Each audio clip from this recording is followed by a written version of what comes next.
So the police report from the Quinshon Judkins domestic violence arrest has become public, and it's not good. It's not good on a lot of levels, right? It's not good when you're looking at it through the lens of basic humanity, right? How is the victim? How are they impacted? It's not good in that regard. It's not good for Quinshon Judkins and, his future with the Cleveland Browns and with the NFL. And it's not good for the Cleveland Browns when it comes to the availability of Quinshon Judkins and if he ever even plays for this team based on these allegations. Now, these topics are always a little bit more difficult to talk about because they're allegations. So you don't want to rush to judgment. You don't want to say someone is guilty of this. But if you just go off of what the report says, which for the sake of this video, let's do that.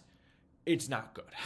So I'm going to do a little bit of a reading with you all, and I'll summarize some parts of it, and then I'll read verbatim what the report said at other parts. So with that, let's dive into it, because the report begins with July 12th, which was this past Saturday, a Fort Lauderdale police officer responding to a victim who wished to report an incident of domestic violence with her boyfriend.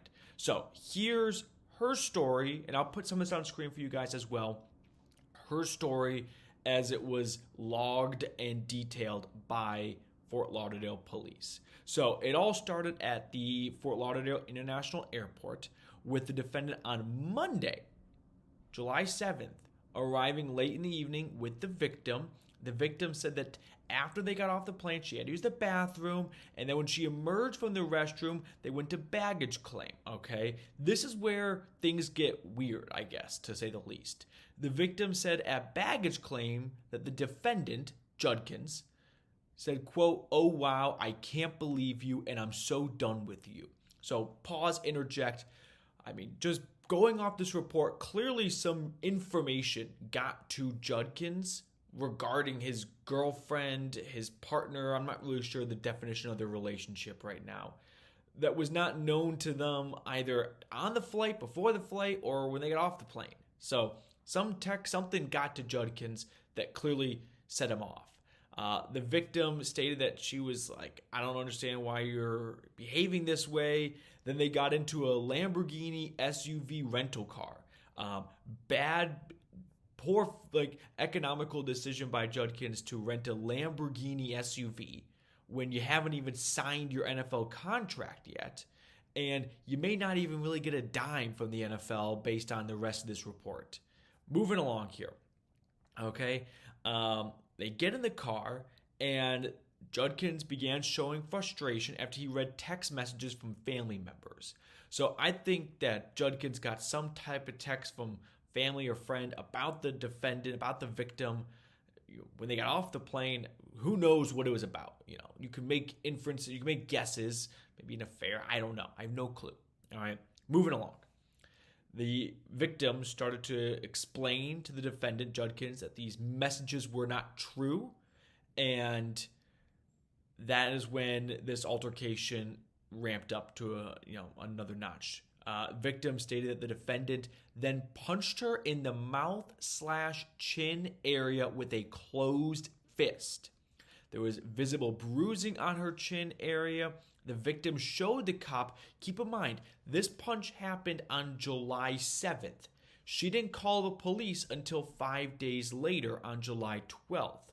So she had a picture of her chin/lip area, and the bruising was clearly evident, as the officer noted. So the timeline's a little important here, right? We had the incident happening on July 7th, but the phone call to the police not being made until July 12th. So we'll get to why there was a 5-day gap later on in this report. All right, moving along. The victim said that the defendant pulled over at one point. She got out of the car, called Judkins' mom, who I'm guessing was I shouldn't guess, but maybe that's the one who texted Judkins. Or maybe she's the one that can talk some sense into her son. I don't know. Told the mom what just happened. The victim advised she would get back in the car, but would sit in the backseat. And the arguing continued with Quinshon. Then the victim stated she was trying to explain that the texts were out of context.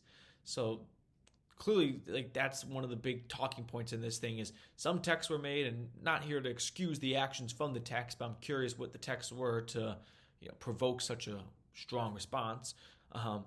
Victim said that the defendant turned around while he was driving and struck her additional times in the left arm and thigh. The victim had visible bruising on her left arm and thigh. The victim also displayed photographs that were taken just after the incident with similar bruising. The victim stated that while the defendant was striking her in the instant, she began to kick her feet in the direction to defend her, to defendant herself. In his direction to defend it. I'm going to get lost. All right. Anyway, back to our story. The victim stated that the defendant pulled into a Burger King parking lot, at which point she got out of the car. She eventually got back in the car and said, "Don't touch me again."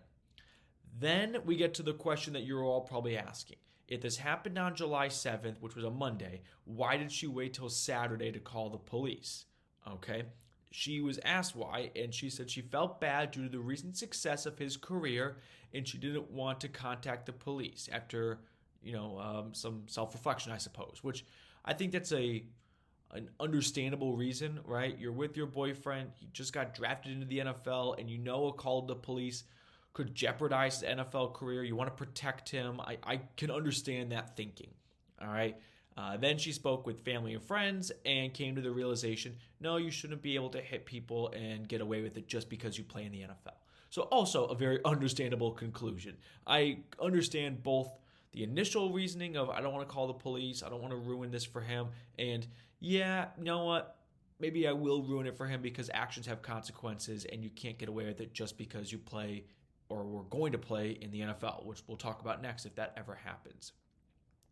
All right, and then the cop said he made contact with the defendant, Judkins, invoked his Miranda rights, and he was booked. So, what happens next? I think after hearing all that, everyone's going to have their own thoughts, their own questions, takeaways, whatever.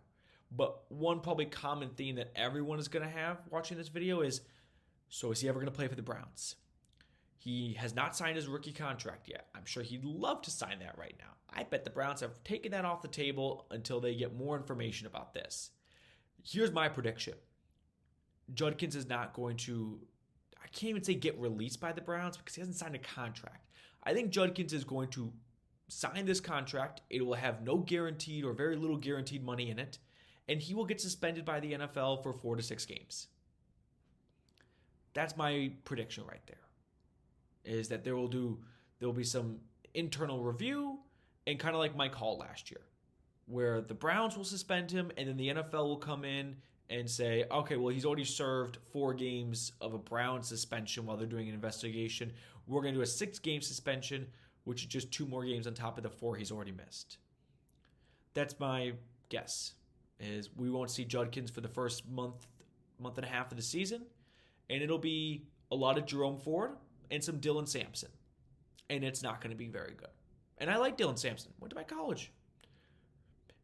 I'm not going to put a lot on his plate as a rookie. And more just got added with what was supposed to be the bell cow back, in my eyes. The lead back. Getting suspended probably. So, and he's going to end up playing for the Browns too.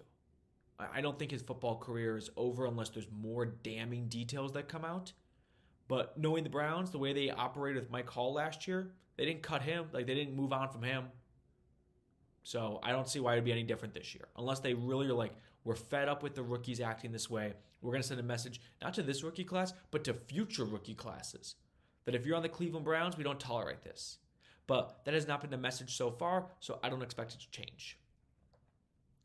Again, I go back to the point I made the first video and yesterday's video and this video.